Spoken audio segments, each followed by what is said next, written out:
नमस्कार। आज की क्लास में हम देखने वाले हैं छत्तीसगढ़ का आर्थिक सर्वेक्षण 2022 और 23 का। ठीक है, आज की जो हमारी पहली क्लास है और इसमें हम देखने वाले हैं जनसंख्या से संबंधित नवीनतम आंकड़े और उसके जो है प्रमुख बिंदुओं को ही हम देखेंगे, क्योंकि जो है यह जो बुक है वो 400 पेज की बुक है लगभग, और इसमें बहुत सारे आंकड़े हैं, पूरे नवीनतम डेटा हैं और सारी चीज़ों को याद रखना जो है बहुत ही मुश्किल है। इसलिए सिर्फ इसमें हम मुख्य बिंदु को ही देखेंगे। तो चलिए हम वीडियो को स्टार्ट करते हैं। सबसे पहले हम देखते हैं कि जीवन प्रत्याशा। जीवन प्रत्याशा क्या होती है कि यह एक व्यक्ति के औसत जीवन काल का अनुमान है। जीवन प्रत्याशा क्या है? एक व्यक्ति के औसत जीवन काल का अनुमान है कि एक व्यक्ति कितने साल तक जीवित रहता है। ठीक है, तो हम देखेंगे कि वर्ष 2021 और 25 के लिए पुरुष एवं महिला की अनुमानित जीवन प्रत्याशा जो है छत्तीसगढ़ राज्य के लिए क्रमशः जो है 69.40 है महिला पुरुष के लिए, ठीक है, और महिला के लिए 72.70 है जीवन प्रत्याशा। ये 2021 और 25 के नवीनतम आंकड़े हैं जो कि अनुमानित रूप से हैं। ठीक है, उसके बाद हम देखते हैं जन्म दर। जन्म दर क्या होता है कि एक वर्ष में प्रति 1000 जनसंख्या में जीवित जन्मों की संख्या जो है जन्म दर कहलाती है। ठीक है, हम देखेंगे कि छत्तीसगढ़ राज्य के लिए वर्ष 2010 और 11 में जन्म दर थी 22.5, ठीक है, जो कि 2021 और 25 में अनुमानित है 17.8। ठीक है, तो आपको ये भी याद रखना है। उसके बाद हम देखते हैं मृत्यु दर। मृत्यु दर क्या होती है कि एक वर्ष में प्रति 1000 जनसंख्या में मृत्यु की संख्या मृत्यु दर कहलाती है, कि एक वर्ष में 1000 जनसंख्या में कितने लोगों की मृत्यु हुई है। ठीक है, वो क्या कहलाती है? आपका मृत्यु दर कहलाती है। तो हम छत्तीसगढ़ राज्य के लिए देखेंगे तो 2010 और 11 में छत्तीसगढ़ का जो मृत्यु दर था वो था 8.1 था। ठीक है, और 2021 और 25 में अनुमानित है मृत्यु दर 7.3। मृत्यु दर और जन्म दर दोनों में कमी हुई है छत्तीसगढ़ में। ठीक है, उसके बाद हम आगे बढ़ते हैं। हम आगे देखते हैं मातृत्व मृत्यु दर किसे कहते हैं। ठीक है, तो प्रति 1 लाख जीवित जन्मों पर होने वाली जो माताओं की मृत्यु की संख्या है उसे क्या कहते हैं? मातृत्व मृत्यु दर कहते हैं। मीन्स जब जो माताएं होती हैं गर्भवती होती हैं और जो बच्चों को जन्म देती हैं, ठीक है, तो उस दौरान जब उनकी मृत्यु होती है तो उसे क्या कहते हैं? मातृत्व मृत्यु दर कहते हैं। ठीक है, तो छत्तीसगढ़ का जो मातृत्व मृत्यु दर है 2001-3 में कितना था? 379 था। कितना था? 379 था, जो घट करके 2018 और 20 में जो है 137 हो गया है। ठीक है, उसके बाद हम देखते हैं शिशु मृत्यु दर।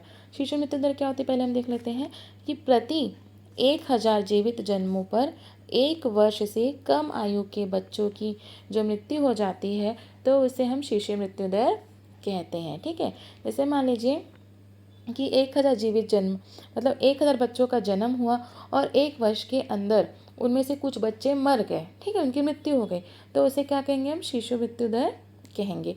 तो छत्तीसगढ़ में जो है शिशु मृत्यु दर 2001 और 3 में 77 थी, जो कि घटकर 2022 की स्थिति में 38 हो गई है, आधे से भी कम हो गई है। ठीक है, और 2030 तक राज्य के लिए शिशु मृत्यु दर का लक्ष्य 15 रखा गया है।